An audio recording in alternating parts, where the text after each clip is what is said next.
করতে একজন আসছে, দেখি। ও ভাই, ও ভাই শুনছেন? আমাকে দয়া করে বলবেন ইসকন মন্দিরটা কোন দিকে? আমার খুব বিপদ। হ্যাঁ আমি জানি তো, কিন্তু আপনার কিসের বিপদ? প্লিজ প্লিজ, আমি সব পরে বলবো, এখন আমাকে ইসকন মন্দিরে নিয়ে চলুন, খুব খুব তাড়াতাড়ি। আপনি কি কোনো ভয় পেয়েছেন? আরে আসলে আমি ভূত। আরে না, আমি গীতা। আরে না, আমি জমালয়। কি যে বলছি। আরে আরে আপনি তো আগে আমাকে ইসকনে নিয়ে চলুন। দেখে মনে হচ্ছে কোনোভাবে বিচলিত। ঠিক আছে ঠিক আছে, চলুন চলুন।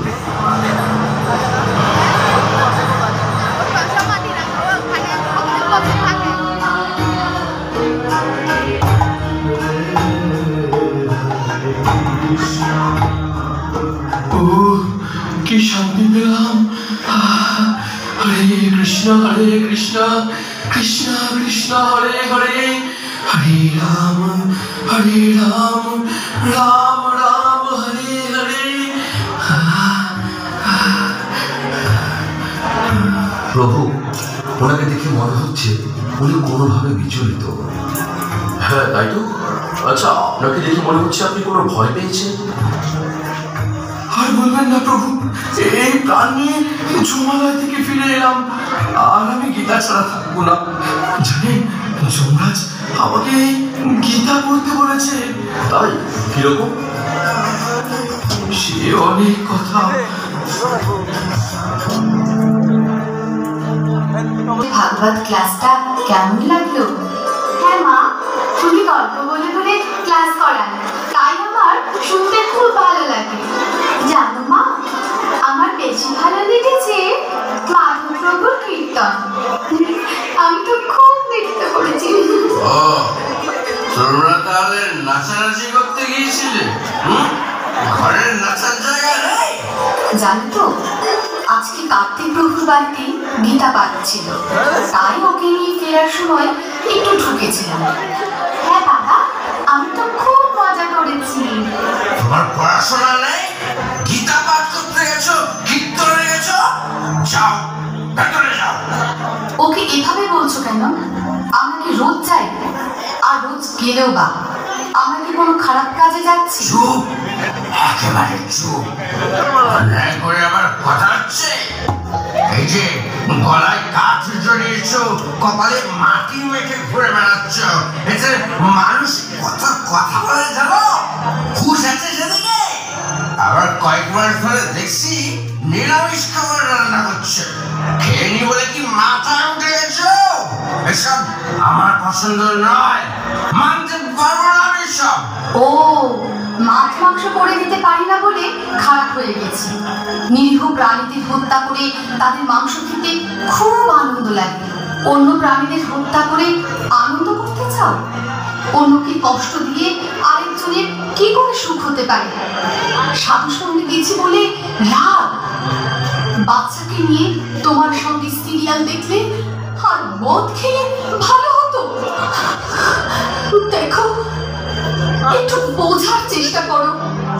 সমাজের এই ভয়ঙ্কর পরিস্থিতি থেকে যদি সন্তানকে সুস্থভাবে মানুষ করতে হয়, তাহলে এই যে ধর্মের পথ, শ্রীল প্রভুপাদের গীতা অবশ্যই অধ্যয়ন করতে হবে। হ্যাঁ গো, তুমিও গীতা পড়ো, তাহলে বুঝতে পারবে আমাদের জীবনের প্রকৃত উদ্দেশ্য কি। ব্যাস, অনেক হয়েছে। এই দেখো, এই তুমি যা করছো করো, আমাকে না বেশি জ্ঞান দিতে আসবে না, বুঝেছো? সৌরভ, কোন একটি অ্যাক্সিডেন্টে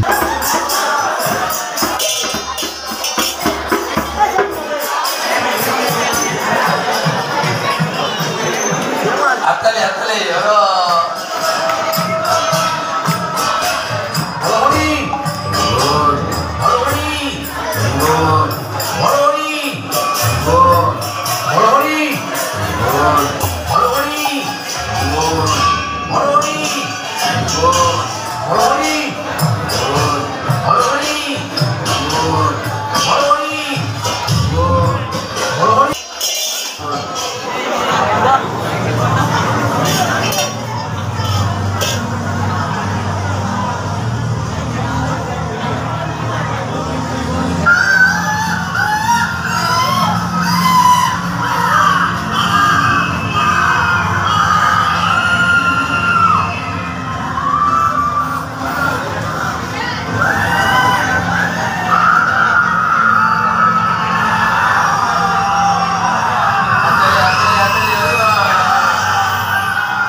তোমরা আমাকে কোথায় নিয়ে এসেছো? হ্যাঁ, ছাড়ো ছাড়ো আমাকে। হ্যাঁ, এই এদের কিভাবে কষ্ট দিচ্ছ কেন? হ্যাঁ, তোমরা কি? আমাকে ছাড়ো, আমাকে ছাড়ো, আমি বাড়ি যাবো। ওই চোখ করে দাঁড়া এখানে। পাপ করার সময় মনে ছিল না? ছেড়ে দাও। এখানে এখানে সব কি হচ্ছে? তোমরা তোমরা আমাকে কেন এনেছো? এখানে সবার কর্মফলের বিচার হচ্ছে। আর ওই যে দেখ, ওই যে ওখানে ওরা শাস্তি ভোগ করছে।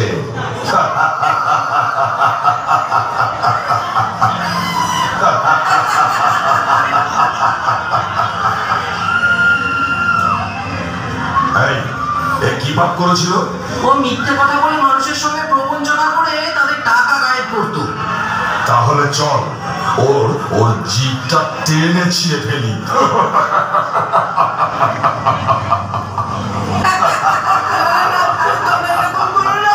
ছিঁড়ে ফেলো, জিভটা টেনে ছিঁড়ে ফেলো।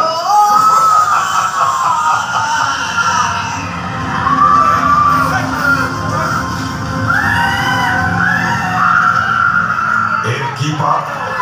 এ জীব হত্যা করে তার মাংস খেত। তবে একে ধর, ওই গরম তেলের কড়াই আছে, সেখানে ফুটন্ত তেলে ফেলে দে।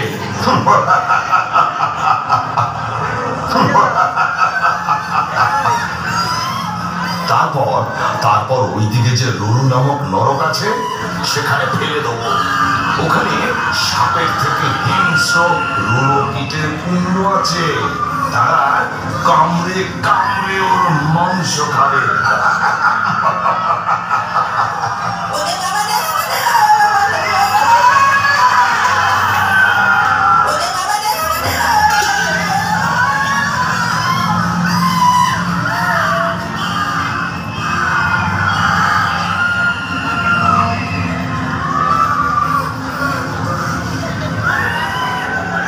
এ কি পাপ করেছে?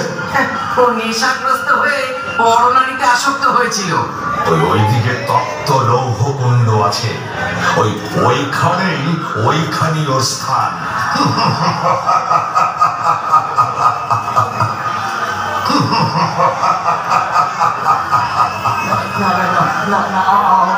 আমাকে ছেড়ে দাও, ছেড়ে দাও।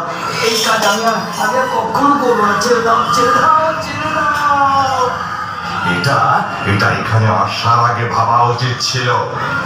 এখন এখানে এসেছিস যখন, শাস্তি তোকে ভোগ করতেই হবে।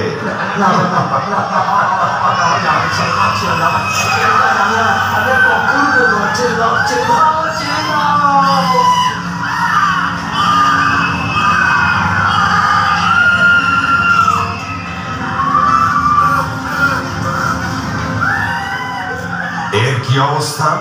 এই পাপিষ্ঠ পরস্ত্রী হরণ করেছে। তবে যাও, ওকে ওই জ্বলন্ত অগ্নিযুক্ত লৌহখণ্ডের সঙ্গে বেঁধে শুলের আঘাত করো।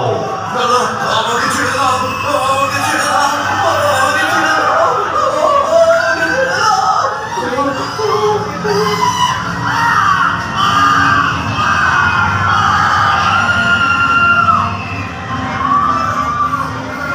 এ আবার কোন পাপিষ্ঠ? এ সমাজে গুরু সেজে ভণ্ডামি করত আর নিজের স্বার্থ সিদ্ধির জন্য বড় অঙ্কের টাকা আদায় করত। ওকে ওই নাদ পাশে বেঁধে শুলাঘাত করো।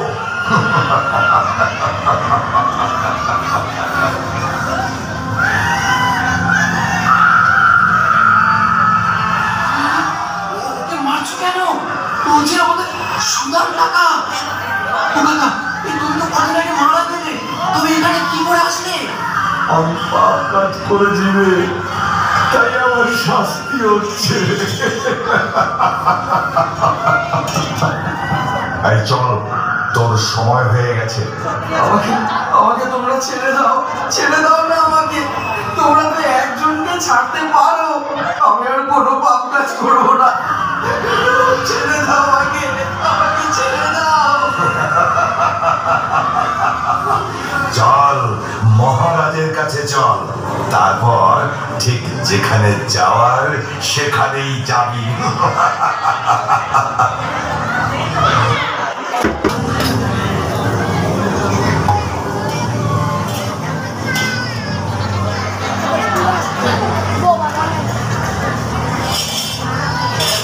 এর নাম কি? সৌরভ প্রামাণিক।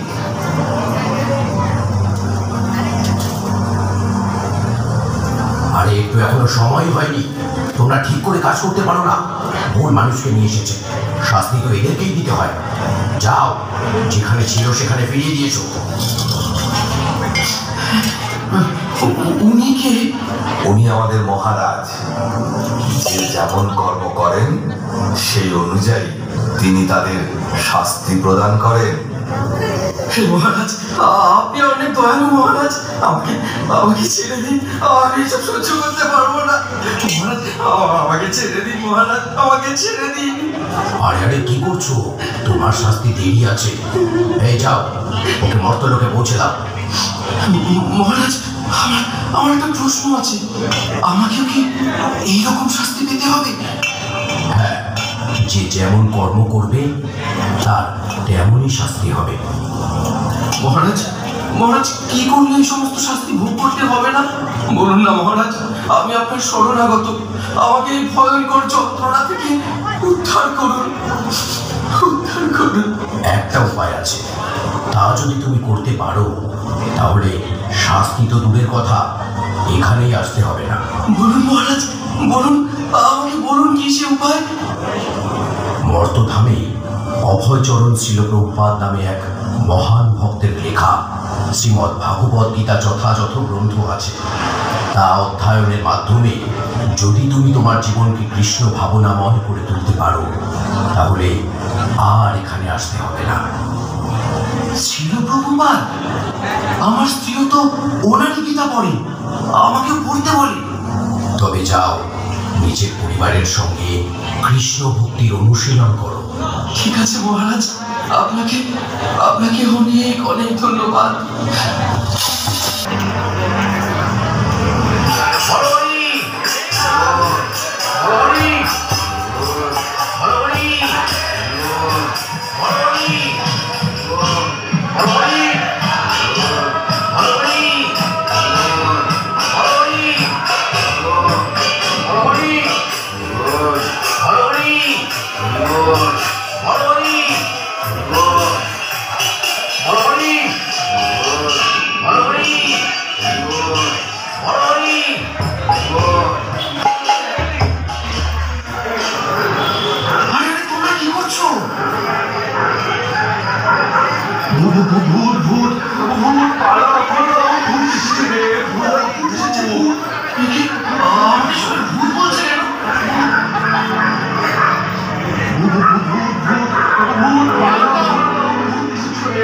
তুমি যেহেতু মারা গিয়েছিলে তাই সবাই তোমায় ভূত বলছে।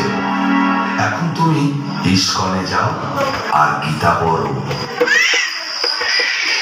শুনলেন তো প্রভু, তাই এখন থেকে আমি গীতা ছাড়া এক মুহূর্ত থাকবো না। আপনাকে আমি প্রণাম জানাই। আপনার স্ত্রী অনেক ভালো ভক্ত হওয়ার কারণে আপনি জমালয় থেকে ফিরে এলেন। তাই এখন বাড়িতে ফিরে শ্রীকৃষ্ণের সংসার গড়ে তুলুন। হরে কৃষ্ণ। চলুন আমরা সকলে মিলে একসঙ্গে কলিযুগের যুগ ধর্ম হরে কৃষ্ণ মহামন্ত্র উচ্চারণ করি। হরে কৃষ্ণ কৃষ্ণ কৃষ্ণ হরে হরে, হরে রাম